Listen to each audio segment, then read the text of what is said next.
राजकोट किल्ल्यावर जी घटना घडली ती तुम्ही पाहिली आहे, ही घटना केव्हा घडली आणि त्या संदर्भात तुमची प्रतिक्रिया काय?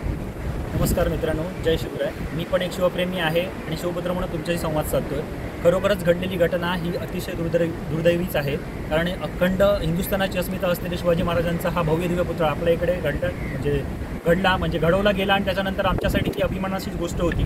परंतु गतवर्षी पण एक असा इन्सिडेंट झाला होता, त्याने देखील आमच्या वाटेत अशी दुःख आलं होतं. परंतु त्याच्यावरती पुन्हा एकदा त्याची उभारणी केल्यानंतर अभिमानाची गोष्ट आमच्यासाठी घडली. परंतु ही जी घटना घडली आहे ही आपल्यासाठी सर्वांसाठी दुर्दैवी असली तरी त्याचा असलेला समुद्र किंवा त्याचा जो पाया होता हा भक्कमपणे उभा राहील. त्याला काहीही धोका होणार नाही आहे. फक्त तिथे जे भराव टाकला गेला, म्हणजे साईडला जे गर्डिंग केल्यानंतर त्याच्यामध्ये जो भराव टाकला गेला तो पावसाच्या पाण्याचा त्या लोकांना अंदाज न आल्यामुळे तो भराव होता तो थोडा आतल्या साईडला वाहून गेला आहे आणि त्याच्यामुळेच ही वरची जमीन थोडीशी खचली गेली आहे. याच्यामुळे या पुतळ्याला काहीही धोका संभवत नाही.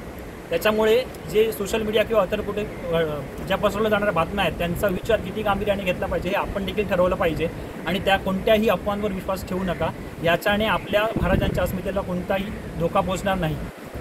प्रशासनाला तुम्ही काय सांगाल? कारण प्रशासनाला सांगावं म्हणजे काय, ते प्रशासनाला सकाळी ही थोडीफार बातमी गेली होती पण त्यांच्याकडून थोडीशी दिरंगाई झाली. त्याच्यामुळे त्याचा इफेक्ट हा पूर्ण वाईटपणे असं आपल्याला महाराष्ट्रामध्ये बघायला मिळतोय.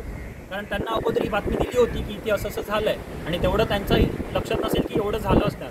परंतु त्याच्यानंतर जो पावसाचा जोर वाढला त्याच्यामुळे ते पूर्णपणे वाहून गेलं आणि झालं. पण प्रशासनाने निश्चितच त्याच्यावरती विचार करावा लागेल आणि हे काम जे झालं त्याच्यावेळी स्थानिक लोकांना किंवा स्थानिक जे गौंडी असतात किंवा आपले कॉन्ट्रॅक्टर म्हणा त्यांच्याकडून त्याचा सल्ला घेऊन व्यवस्थित काम केलं पाहिजे. निदान ते भविष्यामध्ये त्याचा अजून काही व्यापार यास होता कामा नये. त्याच्यामुळे त्या लोकांनी त्याच्याकडे लक्ष देणं हे म्हणजे लवकरात लवकर लक्ष देणं गरजेचं आहे.